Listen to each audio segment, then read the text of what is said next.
Good evening, everybody, and welcome to another episode of The Guys Who Stare at Stats. I'm Cade Kennedy alongside Connor Gray. And Connor, we have another fun show, as we always do. As always. A lot to talk about. We got some breaking news to talk about in a few minutes. But first, Connor, how's your day going? Going all right. Just glad there's no school anymore, and I'm glad to have a day off from work. The only thing I really did today was play some basketball with a friend. Otherwise, I had an overall good day. Well, I mean, I also played some basketball myself. I didn't leave the house. I, of course, did it with good old 2K21 because I still don't have a PS5, so I'm not going to buy a new one until I get a PS5 at Sony. Release the PS5s. Just do it. Please, in mass production. Just do it. I want a PS5. So do I. That's all I ask for. I have a bunch of games I would like to also play on the PS5 that I currently own on the PS4. But that's enough of me rambling about PS5s. That's a conversation for another day. What we have some breaking news to immediately get into. Ja Morant with a bone bruise, officially diagnosed. He is doubtful for the remainder of the playoffs. Grizzlies going down 3-1. We'll talk about that in a little bit. But Ja Morant obviously diagnosed with a bone bruise in that right knee. The MRI officially confirming, so he is doubtful to return. This is pretty monumental, I would say. The Grizzlies can win without him. We've seen it before. Yes. But when he's averaging 38 points, 8 assists, 7 rebounds nearly, that's not a good sign at all. I mean, we'll talk about the Grizzlies held on for a long time yesterday, but this is obviously devastating news if you're a Grizzlies fan. I mean, yeah, he's the heart of your team, also the face of your franchise. I mean, with the way the season he's been having, the fact that he's been able to perform as well as he has consistently from the regular season to the playoffs is astonishing for a lot of players. Just for him, but it's like this really hurts the Grizzlies because yes, they can win without him, but it's more difficult for them to continue. Heck, they got to pull a Warriors to get back in it. Yeah, so they've got to do the 3-1 comeback, which, I mean, if you're going to do a 3-1 comeback, this is the team to do it to. They have a history of doing it, a.k.a. they've done it at least once. Heck, last night they had every shot to win that, went to even the series up to keep themselves alive. Instead, they blew it. Yeah, they absolutely did. Like I said, we'll get into that. The Grizzlies do want to say they were 20-5 in the regular season with Ja Morant not playing, so it can be done, but it's going to be a long road back for them to do it. Other news to get into, the San Antonio Spurs today, their owner, Peter Holt, had to pretty much plea with the fan base that no, we are not leaving the city of San Antonio. This was a bit out of left field, to me at least, but looking into it a little bit, the Spurs are planning on playing some games in Austin next year, moving from the AT&T Center to the HEB Center for a few games, even though Austin already has the minor league of the Spurs, so I don't know why they feel the need to do this. I really don't know other than, I mean, it's 80 miles away. I really don't see the reason to do this, but I mean, it's not much like the fact that he's saying it's more of a we're doing it because for local support. I'm like, they're not that far. They're just under an hour and a half away from San Antonio. It's not going to be that big of a deal for support. It's like and I doubt they're really hurting on a fan base. I really doubt so. You're one of the more successful NBA programs of all time. You really don't need to do this, but I mean, Peter Holt sends it out, saying he loves San Antonio. He loves the whole area, the city, the everything about San Antonio. The Spurs would never leave. I hope they don't. I would hope not. I just don't understand why they did it. But they wanted to play 2 home games in the new Moody Center going to be built in Austin, which is going to be where Texas plays. They might possibly also be doing it to get some attendance, so money purposes, maybe. I don't know. They might be. The reason here they gave was the franchise is simply trying to expand its brand, which is the most generic, vague speak for insert whatever you want to say here. And also, it's like you're a bit under from like 1995 to actually probably the last years of Tim Duncan. You were the most successful franchise in the history of the NBA for that long period of time. I don't think the explanation just doesn't make sense. It's like you've been very successful for years. Heck, you still have a lot of support in San Antonio when your team wasn't really doing as well. So I just don't buy it. Yeah, I mean, I don't really either. As Mike and Perkins points out, the Spurs G League team is already in Austin. Yeah. You already have local support there by having your Exactly. minor league there. And like they mention it themselves, they're 80 miles away. So what is the purpose of this? You're already in the TV market. You're already, like, if they did it, say, if they did an exhibition game like maybe El Paso or something, okay, fine, sure, whatever. You know, maybe try to capitalize more on West Texas because Yeah. they don't really have a team out there. Yeah. You got to Like- pick, but I don't understand this at all. No, but like the only thing I could really make out of is that they're trying to get attendance to boost up in that new arena, or at least get some money rolling in. I guess so. I'm assuming that's the only explanation. Otherwise, it makes no sense. I mean, I don't understand. I'm at a loss for words with this. I really am. Austin's not. It doesn't strike me as a basketball city It's in the not. first place. I don't even know if that strikes me as a sports city with how much influx they've had and how much that culture's changed there over the past 15 years with people moving in and out and it being more of a tech hub more than ever. I mean, I would say it's losing its culture as a sports city in general, especially with Texas not doing well. And maybe that's a last-ditch effort to try to grab some attention. Hey, care about the Spurs, all you new people who were here and weren't here in the last decade. I guess We got guys. We got DeJounte Murray. You like DeJounte Murray? I mean, this man does a lot of things. I mean, that's honestly where the Spurs are at this point. Hey, you come with it? Okay, yeah, who you got? Get back on us with that. Listen, we were the 10 seed guys. We're getting there. We had Kawhi Leonard at one point. We also had this guy. He's named Tim Duncan. He was kind of cool. We used to be very successful, but now we're not really Come anymore. see Popovich. He's just cool. You should go see him. The amazing coach, best coach. Yep, easily. But moving on to the next thing, obviously the big news that everyone saw this morning, Tom Brady going to join Fox Sports when he retires. We don't know when that'll be. That might be 15 years from now anyways. But Tom Brady going to join him. The deal I heard, a 10-year, $375 million contract.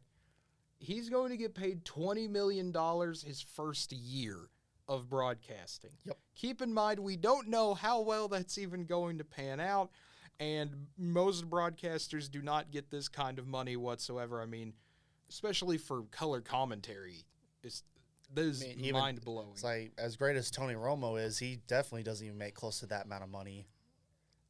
No, I mean, this is like double Romo's salary. Yeah. Like, this is like the highest paid guy was Joe Buck for play-by-play, and he gets $12 million a year. That was the new deal ESPN was offering him, I believe. Yeah. So, I mean, this just kind of opens the gates for broadcasting becoming more and more of a thing with it's kind of getting there to where it's, you've got 1 year to do it.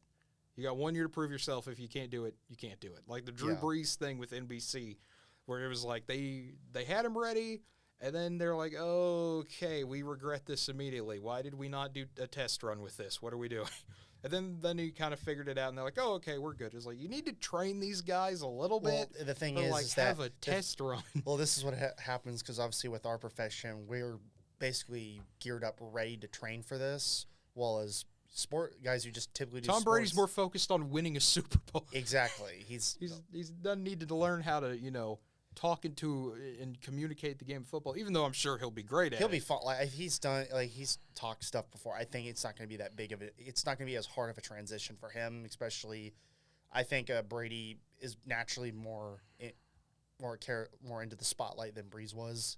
I think so. I mean, as long as we don't get the Booger Mobile back, I think we're fine. Boy. But thankfully, this is Fox and not Yeah. ESPN, so we don't have to deal with that. I mean, we'll just keep Booger on as a halftime analyst or whatever because he's better at that than actually commentating a Just game. don't let him anywhere near the field. I still can't remember. It was a playoff. It was Bills Texans, and it was fourth down. Oh, yes. And it was, keep in mind, Bills are down 4, or they're down 3 or 4. And he's like, I think they should go for it here. It was like, they should kick a field goal here. It was like, they're down 4 with 30 seconds left. What are you talking about, Booger? Please stop. please look at a clock or They look should at punt something. the ball. Punting is winning. They should punt the ball. You know what? Every team should punt the ball. You know what? Down 14, 1 minute to go, punt the ball. Don't even try to make a comeback. Just punt the ball. Punting is winning. That's all I got to say, folks. And speaking of punting, that has nothing to do with what we're about to talk about. We're talking about basketball. I mean, you could talk about some teams punting their leads away, I guess you could say, is the main thing. Going through a little kind of quick scoreboard recap of everything that happened since our last show on Thursday. Miami and Philadelphia, Game 3, big time.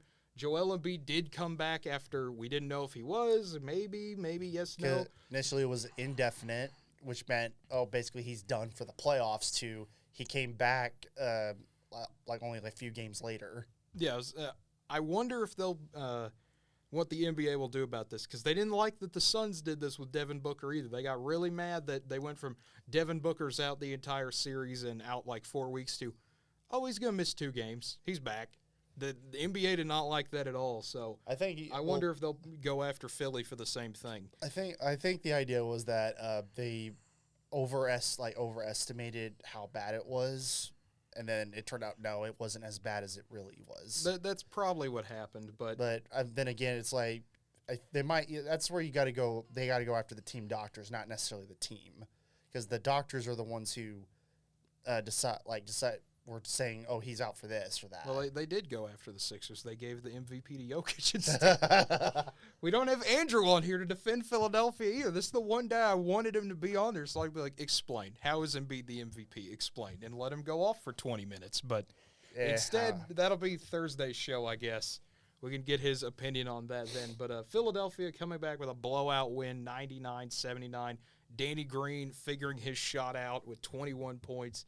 You know that's always a good sign. We can have one of your role players, someone step up, not particularly, James Harden or Joel Embiid or even a Tyrese Maxey, just Danny Green of all people. He's still here. Yep. He will not leave. Nope.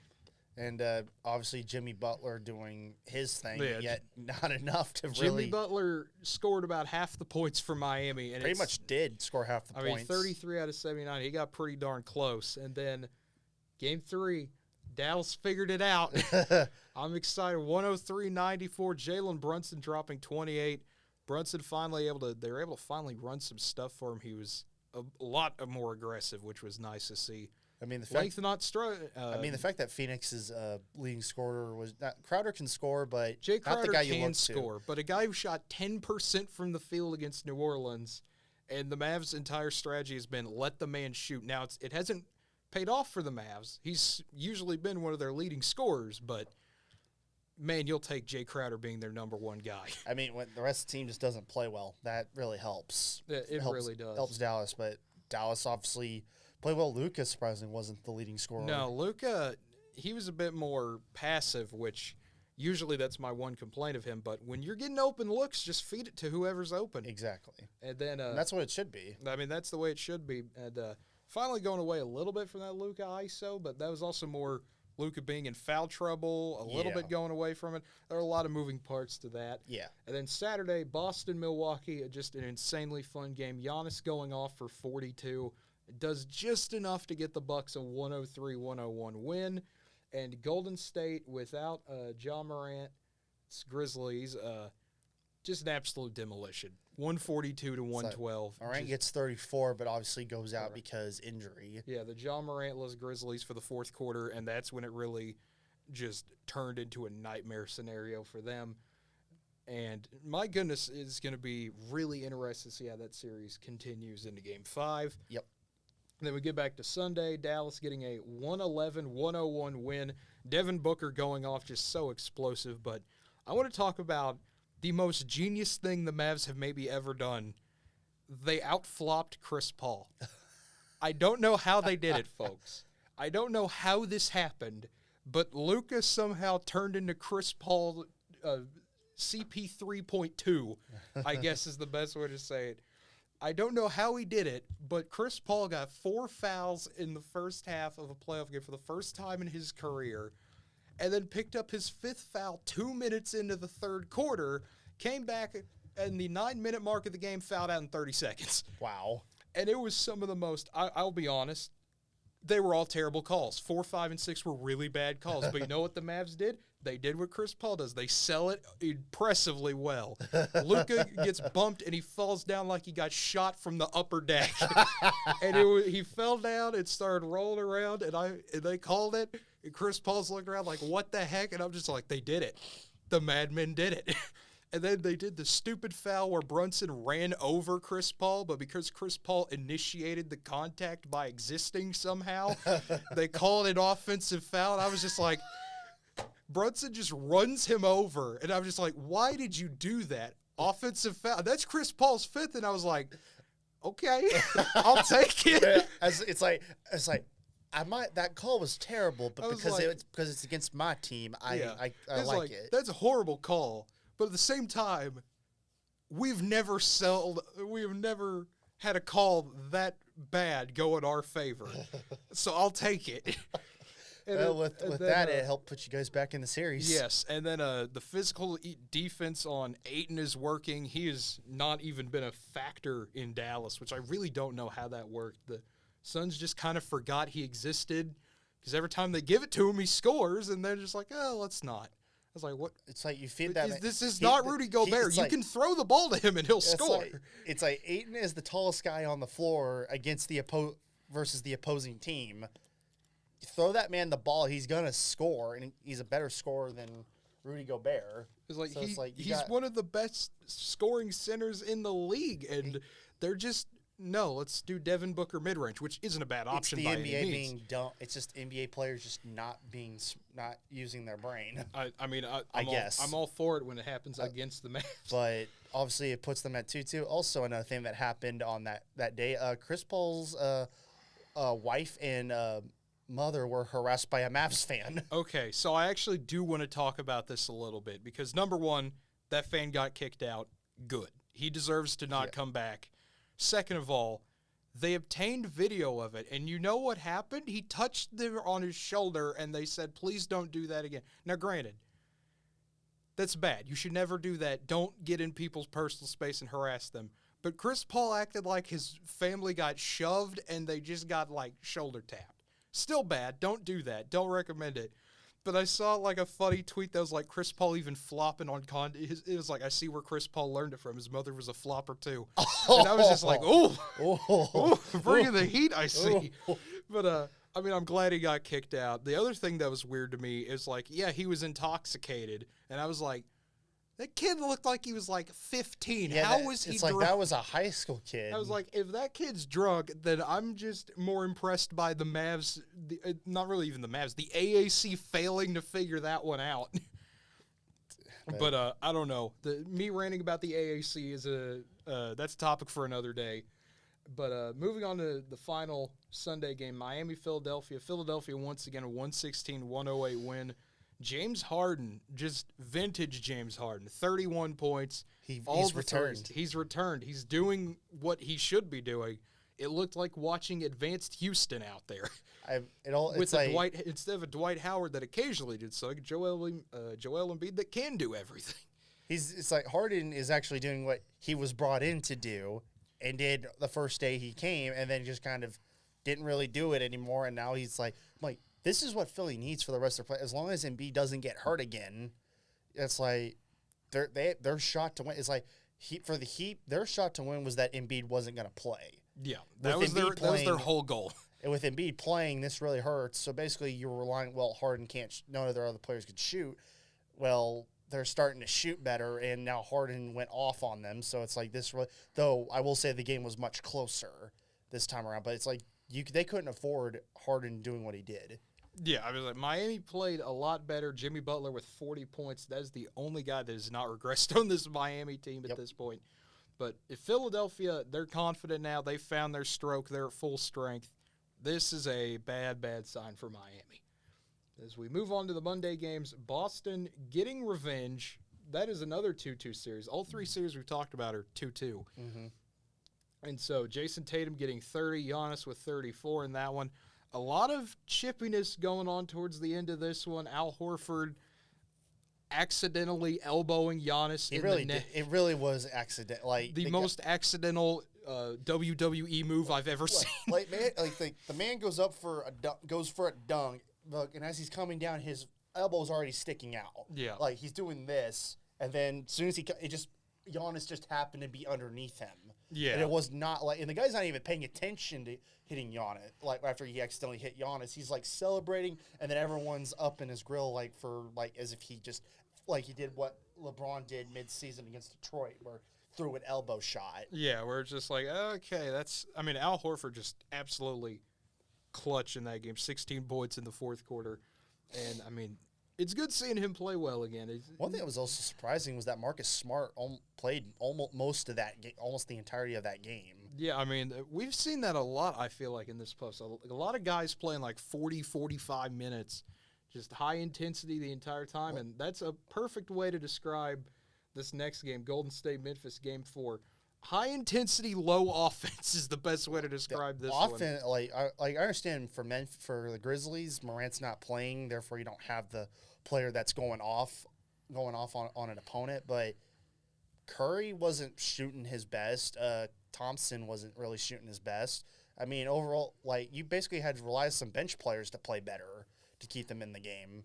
If there was ever going to be a night you needed Otto Porter to step up, if you needed Jordan Poole to step up, Andrew Wiggins got exactly 17, which he's gotten for what feels like the last 3 weeks. Yeah. If there was a day you needed other people to step up, that was the game for the Warriors. And it was really interesting to see Memphis just, for a team without their star player, you couldn't tell that they were without John Morant. They were in control that entire game. This was the game they should have won. This was the game okay, we gotta win this game. Yeah. Especially when they realized Golden State wasn't shooting well. Yeah. It's like, all right, we got to pick it up and actually, because they should have killed. I know Golden State can score. They showed spurts of it in the game, but it was like Memphis could have easily blown them out. Yes. Instead, they didn't step on their throat. This is one that with Morant, it's probably a blowout. Yeah, with Morant, they would have killed them because that was a bad performance by Golden State overall. And also, there were some bad calls throughout the game, especially in the second half. Draymond just getting some calls that were like, why was that a call? But then again, it's Draymond gets called for a lot of things. Draymond I think he might be the best case study of a player in the NBA, and that if you ask the right person, he gets called for everything, but if you ask the wrong person, it's nothing called on him ever. He is the true eye test of what is a foul. Where, okay, Draymond Green does this. Is that a foul? Yes, no. I'm not the biggest Draymond fan at all, but even I'm like, those were some bad calls. Because I'll see people, because I don't have a bias against him or for him. Yeah. So it's like, I can look at it like, those were some bad calls, or that was the right call. Yeah, there's some with Draymond where it's like, that's just good defense. Why he got a foul for existing again. And then there are times where he's screaming at an official in 2 inches from their face, and it's like, how did he not get teed up? Yeah, I do not understand. Yeah, there's times where I am surprised he doesn't get teed. There are a lot of Draymond Green is the most interesting player, I think, with that facet. But another thing I want to talk about with the Warriors and their shooting problem is, there was something I was noticing that Curry was doing. I've never seen him do this before, and I wanted to talk about it today. I've never seen him hitch a shot, but I don't know if you noticed it too, but once he missed 2 or 3. He started doubting himself a little bit, which is really weird. There were a few shots in those where he'd catch it, he'd move.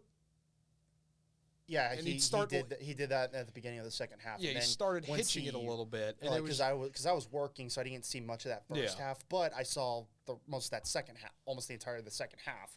So, yeah, I noticed he wasn't really confident in his shot, but then as soon as he hit one, he hit 2 of them, 2 out of 3. Yeah, once he hit 2 out of 3, he was back to his normal self. Yeah, he wasn't doubting. He was just throwing it up there, and if he missed it, he missed it. Yeah, but that was the thing I noticed because, Klay Thompson was in a slump too, but he wasn't doing it. He was just giving the ball, but go. Yeah. Where it was just really weird seeing Curry hesitate. I was like, you're the best 3-point shooter in the world. Just shoot it. Yeah. Stop. I was seeing Warrior fans losing their mind, Curry, what are you doing? Just shoot the ball. We don't pay you to stand there. We pay you to make them threes. It was like, you were a 2-time MVP. Shoot the ball. Shoot the ball like you are one. Yes, and it was really fascinating to see that whole dynamic. Yeah. But getting into tonight's games in about half an hour or so, Game 5 in Miami. Which means the game will start like at 7. Yeah, the game will start at 2:30 a.m. because games will never start on time in the NBA playoffs. Gotta get that. You gotta get that money. Yeah, Heat are a 2.5-point favorite. Kyle Lowry back on the sideline. He's not expected to play in this one. That's not good for Miami. Basically, you need any I know you have Jimmy Butler, but for Miami, you need every player you can get. So you need Jimmy Butler to drop 40 again because I don't know who they're going to go to at this point. Sixers, every little wrinkle you could throw at Philadelphia, they figured out. I love how Embiid's on day-to-day, but we know he's playing. Embiid's on day-to-day in that, he's about as likely to not play as I'm not as likely to pick the Sixers to win this game. I'm picking Philly to win this one. Yeah, I'm picking Philly to win this one. I think momentum's riding with the Sixers, and I think they have their offensive groove. I understand, Embiid is the heart of that Yes. team, but He absolutely is. it's but without Embiid, you're kind of relying on your shooters, and I think they've all gotten their groove to where they probably could win if he was playing on limited minutes, but you need Embiid to play no matter what. And I think Embiid will play, and he'll probably play almost the whole game, probably only maybe subbing out for maybe like 4 or 5 minutes, and that's it, to basically beating up Miami. Yeah, I think the thing I'm worried about if I'm a Miami fan is you were able to handle Tyrese Maxey going off because Embiid wasn't there. You're not able to handle Danny Green going off with Embiid there. You're not able to handle James Harden going off. You cannot handle Embiid plus one other guy playing well. Mm-hmm. That you have to be able to limit everybody. And without Kyle Lowry, Jimmy Butler can only guard one guy. Maybe 2 if you get a good enough play going. But this is where, once again, you need these other guys to step up, and they can do that. They're just not doing it. Yeah, so you can get people to step up, but the Heat are not really built to get into a defensive war, which they're going to have to do. Well, it doesn't help that most of their guys are really young or either still on their first set of contracts. I mean, you got a lot of guys that are built to score on that team. Tyler Hero's built to score. Max Strus is built to score. Victor Oladipo can play defense, but, I mean, he's more of a scorer at this point in his career, or at least how he portrays himself. So it'll be interesting to see how Miami can handle this one, but I think they'll play a lot better. It'll be similar to Game 4. I think it'll be close, but I still think Philadelphia gets this one. I think Philly steals it, but Miami could probably also somehow out of nowhere take it, but that basically relies on everyone else playing well. Because you can't rely on Jimmy Butler for everything. Yeah, I mean, if you're relying on Jimmy Butler for everything, that's usually a bad sign. Yeah, and I just think with Embiid playing, that's just going to be too much. I think so, too. But as we look at Mavs-Suns, Game 5, I'm excited. I really don't know what to say about this game for once. I thought I had this series figured out, and then the Mavs throw some curveballs in Game 3 and 4, which I was happy to see. Going back to the Valley now, Phoenix a 6.5-point favorite for Game 5. I really don't know how to feel about this one. I think personally, I'm just going to probably go. I'm sorry to cut you off, but I'm kind of just going to. I think with it going back to Phoenix, I think this is obviously anytime you play at home, it favors you. It will a little bit more, but I think Suns will rebound and play better ball. I think everyone will all around, and maybe as long as Chris Paul doesn't have that problem he had last time, where he just got in a lot of foul trouble really quickly. Suns will probably take Game 5 in a close one because Mavs are much more confident. Yeah, that's the same thing I'm thinking. Is the Mavs are extremely confident, and we've seen this in the first half. It's going to be, once again, weathering the storm if you're Dallas and Phoenix. Mm-hmm. Dallas is going to come out. They're going to get their threes. They've done this in Game 3, and they've done it in Game 4. Yep. Phoenix was able to adjust in Game 4 and prevent Dallas from getting threes, turn it into Luka ISO, a.k.a. Luka versus the entire Suns, while 4 Mavs stand there and do nothing. Yep. If the Mavs can get Dinwiddie the ball, if they can get Brunson the ball, run some different looks that you're not used to seeing with them, have Luka kind of out there just waiting to get the ball, but not have him be the guy for a little bit. Because you saw it when they're able to spread the ball with Maxi Kleber can hit some shots. Mm-hmm. Even Dorian Finney-Smith, Reggie Bullock, anybody. Even give Dwight Powell a look once or twice, even though I rant about that guy every other day and praise him every other day. I'm the most inconsistent player in the league, but gosh dang it, I love his energy. And so if the Mavs can do that, I think they can take this game. This is right for the taking, but I don't think they'll do it. I think Phoenix will find a way to get Ayton reestablished. I think Chris Paul will have a good bounce-back game after what happened. I think some shooters that have struggled a bit in Dallas, I think you'll see Cam Johnson play well, maybe Cam Payne as well, get some other people in there. I think Phoenix will have a bounce-back game, but, and I will say this, if Dallas wins this one, it's over. It's absolutely over. Yeah. I don't see Dallas losing Game 6 at home. Yeah, I don't think they will unless think everyone else forgets how to shoot. I think the same thing could be said about Philly, Miami. If Philadelphia wins today, it's over. Yeah. If Miami wins today, it could go 7. But I think Philly and Dallas are about at the same at this point, and that I think they'll both win Game 6 at home. It just can they close out the series and win a game on the road. Exactly. But moving on to the next games to talk about. Game 5, another important Game 5. Philadelphia, Miami, we talked about. They would play, of course, the winner of Milwaukee, Boston. This is another insane series, as every series is. It's a very green series. It is a very green series. There's a lot of cash money going on in this series, I'll say that. 5.5-point favorites are the Celtics. Chris Middleton still obviously not going to play. That hasn't stopped Milwaukee at all. No. And this series, I really don't know how to feel about it because both teams trade places, it feels like every single game. Yep. I mean, you get Milwaukee looks like the most dominant team in the NBA one day, and then Boston looks like the most dominant. And they just trade back and forth. And it's not even like 2-0 at home, 2-0 at home. It's just 1-1, 1-1. Yeah, and the thing is, last game, Milwaukee had their shot to go up 3-1, but just Boston played better ball. They came back and won the game. Yeah, I think with Boston riding with the momentum, getting everything back in action where they want it to be, I think if they can ride the wave, and I think they will ride it, and I've got Boston taking Game 5, which is going to be an absolutely critical moment in this series. Kind of hard one to say because they keep trading games exactly. back and forth. I could say this, and then Milwaukee wins by 30 or something. Yeah, I'm going to keep riding with that trend where they keep trading, where Milwaukee just gets one up on them in Boston. Yeah. Even though once again, I can agree with you that Boston could easily take this one and go up 3-2. Yeah. But I think Milwaukee will bounce back and pretty much play a really good game. Obviously, no, you're not going to stop Giannis from doing what he does. No. Like, even if you're blowing him out, he'll still put like 40 to 50 on you. Yeah, that's so. I think everyone else around Giannis plays well, and I think Boston just doesn't have enough in them to win Game 5. Yeah, I mean, I get to see that happening as well. And then we get to our final NBA game we're going to talk about, predicting-wise, and that is Golden State taking on Memphis. Ja Morant probably not going to play this one. You can see Vegas already having an impact on that. Warriors are now a 2-point favorite in this one.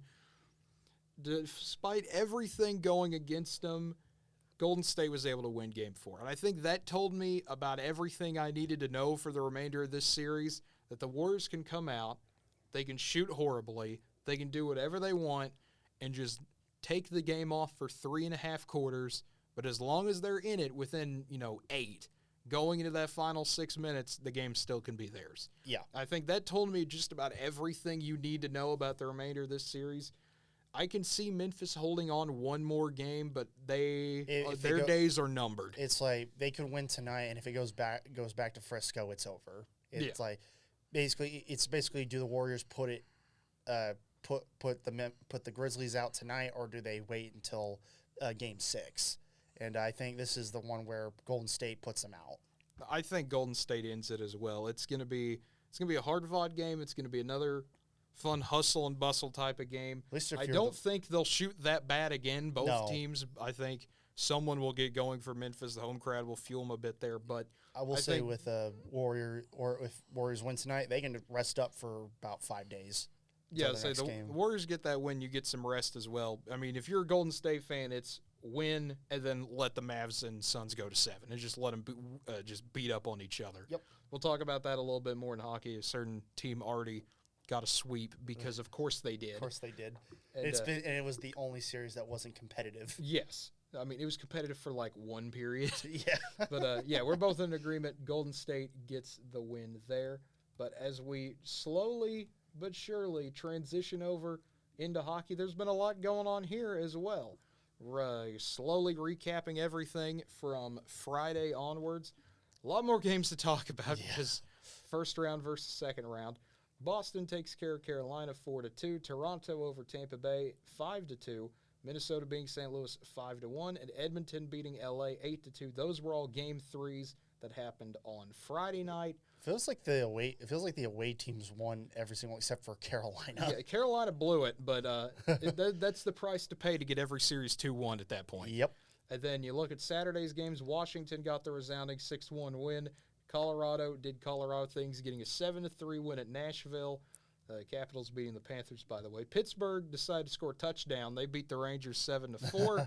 And Dallas got the upset over Calgary 4-2. And that is how Saturday went. Not going to lie, what shocked me was, what's actually so far been shocking me was Pitt just playing much better after not playing a great regular season. Oh, they're absolutely crushing it right Washington just taking it to the President's Trophy winner. No, not a President's Trophy winner, but the best team in the East. Yeah, I mean they're absolutely, because the President's Trophy winner is Colorado. It's always Colorado. I'm whatever. Florida, Colorado, same thing. The Rockies are notoriously right by the Everglades.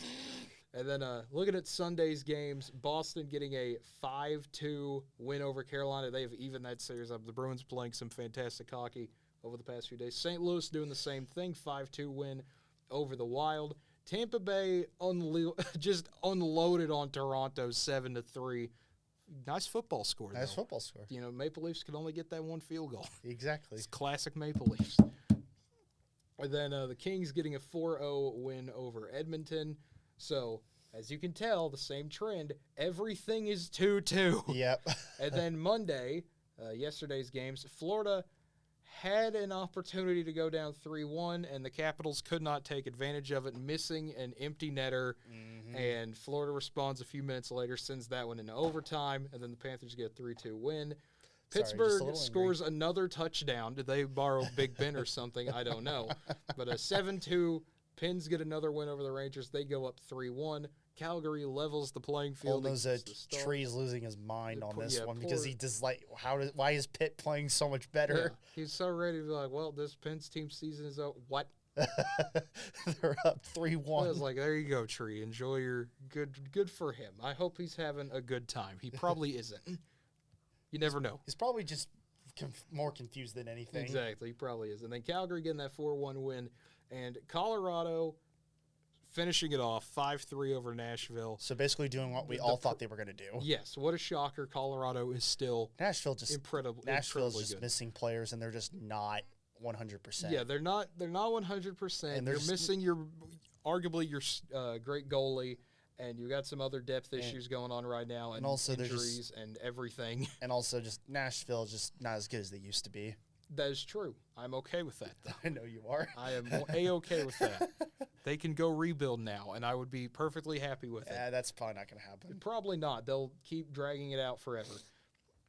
But looking at the games tonight, starting with the game already 4 minutes into it, Boston taking on Carolina, I almost said Panthers because Carolina Panthers, but the Canes are favorites in this one. That does not surprise me. No. I really don't know how to feel about this series. I thought Carolina was going to sweep them the way they had momentum and were playing and everything. I think it's more of just like playing at home. I think so. I think with this one, I think both teams will obviously give it their best, but I think Carolina will take it at home.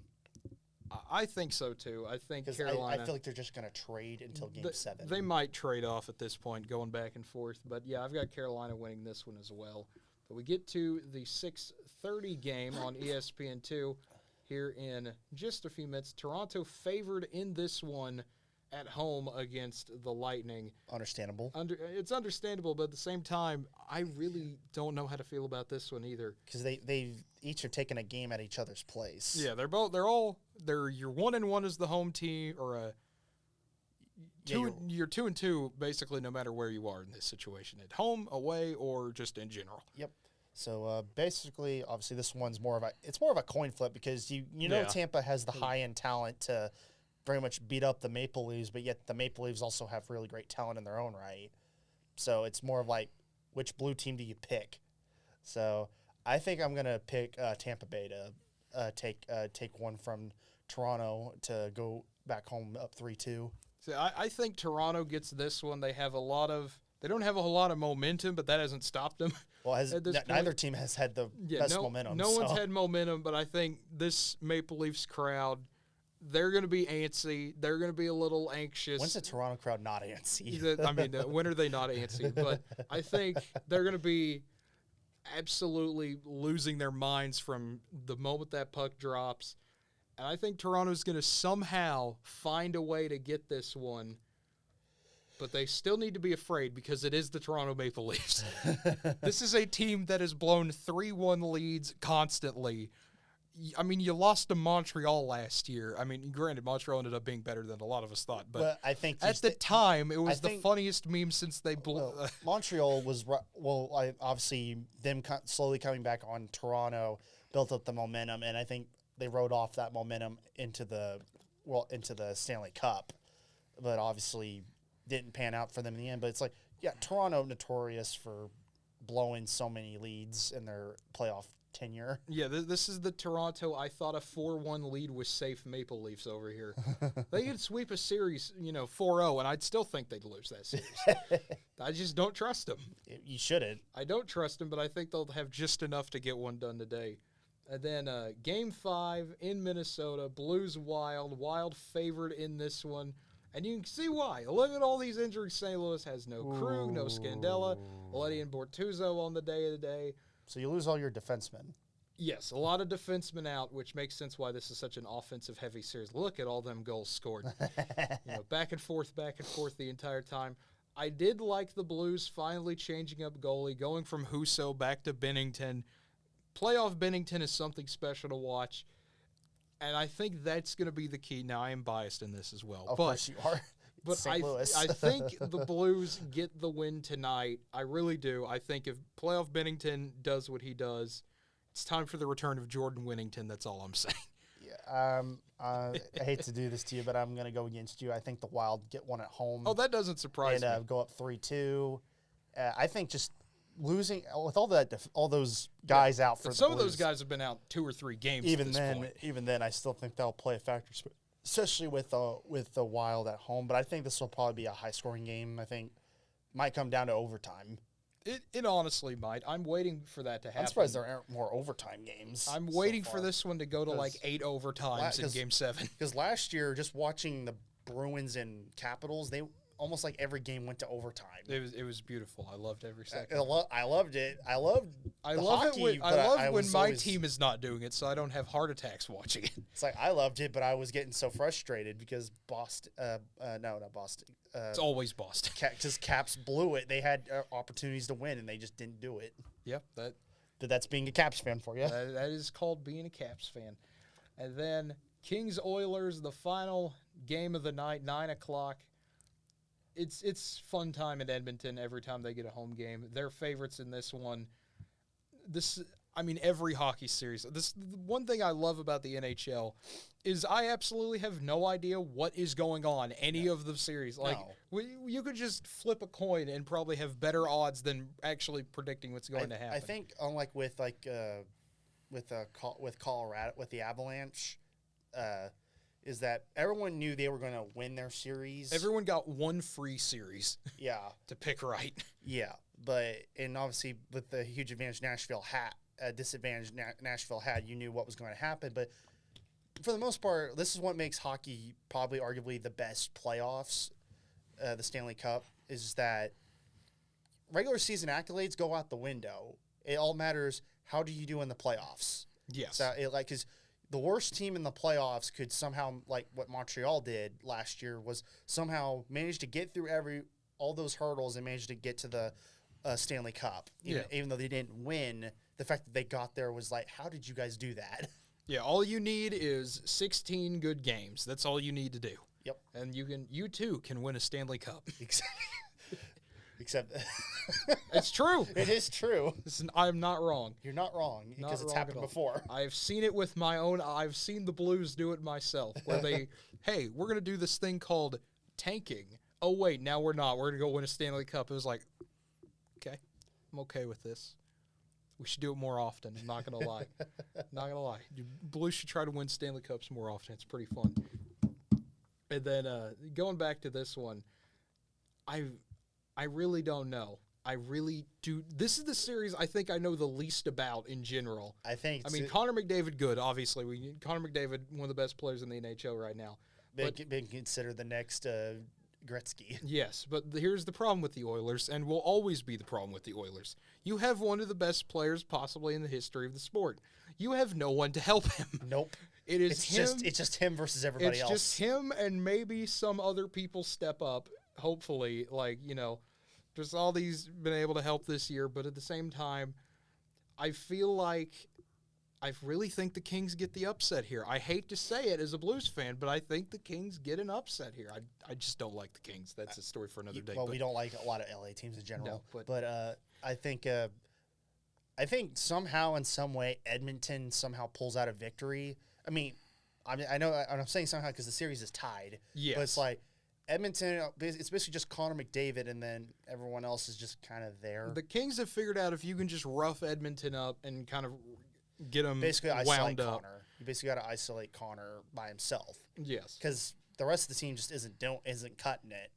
I mean, when one player is basically dragging a corpse to somehow trying to win a playoff series, it's like you're only going to go so far, and I think eventually it's going to run out, but I don't think it runs out the series runs out for them. I think they'll go up 3-2. Yeah, I'm just excited to see because I think we're finally going to have we had WWE moves in the last game, so I'm ready to see if we get a full-on the best kind. Yeah, well, we had guys like friggin' throwing people in the air and body slamming them. It was amazing. That's the greatest thing ever. I mean, it was amazing to see happen live. Just like, oh, hey, there's a fight. That dude just got body slammed into the wall.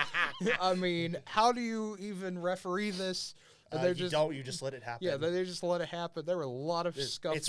It's why hockey it should be more appreciated because you get to fight and actually do things that would be illegal in any other sport. Yeah, you get to do things that are illegal in all 50 states. You are legally allowed to do on hockey rinks for some reason. Hockey hasn't really changed much in regards to how they handle fights, well as basically the NFL, NBA, and baseball is like you can't do that. Yeah, they're like, hey, fighting is bad. And the NHL's just like, actually, hey. I would say Major League Baseball, they kind of just push each other rather than throwing punches. If they throw punches, it's very rare. Unless you're Jose Bautista, then you actually do get punched in the face. Yes. Rangers, Pens, Game 5 tomorrow, 6 p.m. tomorrow night on ESPN. Rangers are a favorite in this one, but I don't think that'll be enough. Yeah, something tells me Pittsburgh smells blood in the water. Pitt is just riding off a lot of momentum right now. They're averaging, you got 7 goals in back-to-back games. They're absolutely on a tear right now, and I think the Pens get the job done. It's like Rangers had an overall great season, but I think Pitt's that's going to be they won't be able to handle Pitt. This is what happens when you put the wrong New York team in the playoffs. Exactly. When you get the Rangers instead of the Islanders. If the Islanders were where the Rangers are, the Penguins wouldn't even be in this series. Maybe not. I don't know. It is the Islanders, though. It is true. You don't know what Islanders team you're going to get, but you get either goated Islanders or what is this team doing? What are you doing? Please stop. I think the Rangers kind of peaked a little early in regards to where they are. Yeah. So Rangers will be back. I think better next season unless they somehow collapse over the offseason, which, let's be real, that happens a lot in the NHL. Can happen. But I think Pens will move on to the second round. I think so, too. We only got a few more to talk about here. Next one up, Capitals, Panthers. This is another classic. I don't know. That'll be going on tomorrow. Game 5 in good old Sunrise, Florida. Mm-hmm. Panthers are favored in this one, but the Caps have given them everything they can handle and a bit more. Another 2-2 series. Panthers were able to escape with the Game 4 win. I think they can ride that somewhat of momentum knowing they pretty much cheated death here.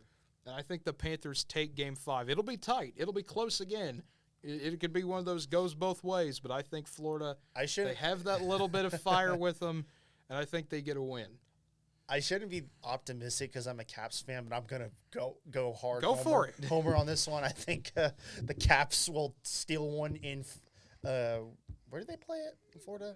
A suburb of Miami. Okay, Miami. We'll just say that. Well, they'll take one in Miami from the Panthers, and Caps go up 3-2 because apparently they can win. Apparently they can actually win confidently against the Panthers on the road. Yeah, I guess so. They figured something out.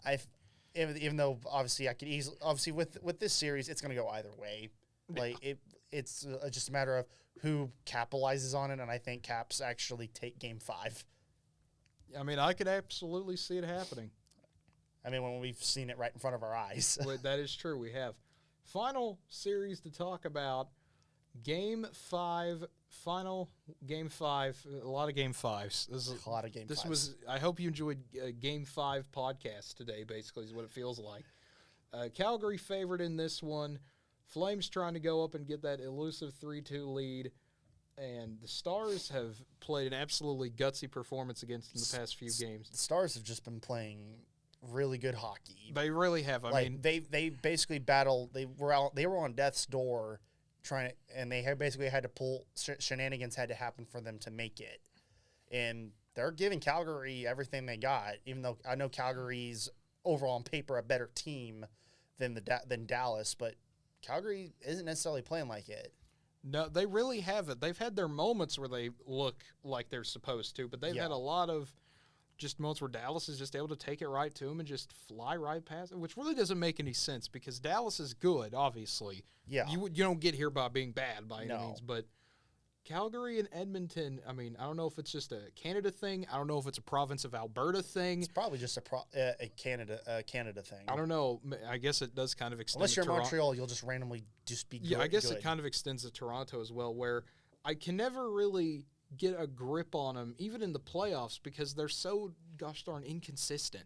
You know the talent's there, but at the same time, they never play like it. Well, it's like regular season, you don't know what you're going to get from Calgary and Edmonton. For Toronto, you know what you're getting from them. They're really good. They'll make the playoffs. But when it comes to playoff time, regardless of who of the Canada team makes it, you don't know what teams you're going to get because you might get a Toronto team that might get past the second round, might get past the first round, but yet I was going to say, Toronto getting past the second round. I don't know about that. I almost messed that up because they haven't gotten past the second round. But it's like, well, in a long time. Sir, that's illegal. In a long time, they haven't been past the second round. But it's they get past the first round with ease and then somehow blow a 3-1 lead in the second. Or they'll just lose to their French-speaking brother, who they shouldn't lose to. Yeah, all I'm saying is bring back the Quebec Nordiques. If we're talking about French-Canadian teams, we need to bring them back, too. No one appreciates how funny that rivalry was between Quebec City and Montreal. It was the funniest rivalry because it was this entire class rivalry, but they're all French speaking, so it's just the funniest thing ever, and you just make fun of all of them. Just be like, you are literally French. Please stop. You do the we surrender. You just do. This is like, oh, what are you gonna do? Take them seriously? That's That's all you gotta do. It is like that. You're over. You can't come back from that. But that's how I feel about Calgary and Edmonton too. It's just like, what are you gonna do? What are you gonna do? Do something. You're losing to the Kings and Stars. But I think for this one, I think Calgary gets one at home. I know I've mostly been picking away teams. It feels like, besides the obvious ones. Yeah. I think the Flames will eventually, have a solid game. I think they beat up on Dallas for this one, but then again, it could go back to Dallas, and Dallas pulls one. But I think Calgary will go up 3-2. I think so, too. Even though I just made fun of Calgary and Edmonton for 20 minutes, it felt like. But I mean, I still think it's kind of our job to do so. It's our job as Americans to make fun of Canadian teams. I think Calgary gets the win here. Wouldn't surprise me if Dallas did, but I think the Flames, being back home in the Saddle Dome, will just play a little bit better. We make fun of Canadian teams, but they keep winning the gold medal every year. Listen, that doesn't matter. They're Canada. Listen, how many McDonald's do they have in their country? Listen, they got Tim Hortons. What's a Tim Hortons? Please explain. It's probably just the Canadian version it's of coffee. McDonald's. It's their Starbucks. Yeah. Also, score update before we get out of here. Carolina has scored. They take a 1-0 lead on Boston. 8:39 to go in the first period there. That one currently on ESPN. Oh, go Canes. The Lightning Maple Leafs has not gotten off the ground yet. It probably will any moment now. Probably by the time we get back home, More likely. It will. But for all of that going on around the leagues, around the countries, around everywhere. It has been a wonderful time, as always. So once again, we thank you for tuning in, for all that you do, even though we're officially in the off season, kind of, in terms of school. It's more of the, like, this is off season show, because we're used to just doing this in the semester. So that's what I'm kind of getting at here with that. But we always thank you for tuning in and everything. This is always appreciated. So if you liked what you heard so far this evening, give us a follow here on Twitch. Subscribe to our YouTube channel at NWTV7. Like us on Facebook. Give us a follow there. Follow us on Twitter, Instagram, TikTok. You can even look us up on Spotify. We're slowly converting episodes of other shows over to Spotify as well. Anything you want to do, just search for NWTV7, and we will be there. Once again, that is NWTV7. For Connor Gray, I'm Cade Kennedy, and have a great evening, everybody.